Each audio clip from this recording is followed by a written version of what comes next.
बड़ी खबर आपको उत्तर प्रदेश से बता रहे हैं, जहां 10 सीटों के उपचुनाव पर आज घोषणा हो सकती है। बड़ी खबर उत्तर प्रदेश से, जहां 10 सीटों के उपचुनाव की आज घोषणा हो सकती है। चुनाव आयोग 3:30 बजे प्रेस कॉन्फ्रेंस करेगी। उत्तर प्रदेश में 10 सीटों पर उपचुनाव होना है और आज इसकी घोषणा चुनाव आयोग करेगा।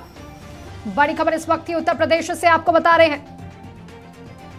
अधिक जानकारियों के साथ हमारे सहयोगी सुनील वर्मा हमारे साथ जुड़ चुके हैं। सुनील, आज भारत निर्वाचन आयोग 3:30 बजे प्रेस कॉन्फ्रेंस करने जा रही है। उत्तर प्रदेश के 10 सीटों के उपचुनाव की आज घोषणा भी हो सकती है, क्या कुछ कहेंगे आप इस पर? जी माधवी जी, यूपी विधानसभा उपचुनाव की आज हो सकती है घोषणा। यूपी में 10 सीटों पर होना है उपचुनाव। लोकसभा चुनाव के बाद खाली हुई है 10 सीटें। चुनाव आयोग की आज शाम 3:30 बजे प्रेस कॉन्फ्रेंस है, जिसमें महाराष्ट्र और झारखंड के विधानसभा चुनाव के कार्यक्रम की भी घोषणा होगी।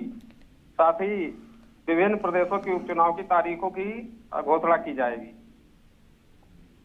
जी सुनील, बहुत बहुत धन्यवाद आपका तमाम जानकारियों के लिए। तो आपको बता दें कि 10 सीटों के उपचुनाव पर आज घोषणा हो सकती है। चुनाव आयोग आज 3:30 बजे प्रेस कॉन्फ्रेंस करने जा रही है और आज इस प्रेस कॉन्फ्रेंस में 10 सीटों पर जो उपचुनाव होना है उसकी आज घोषणा कर दी जाएगी।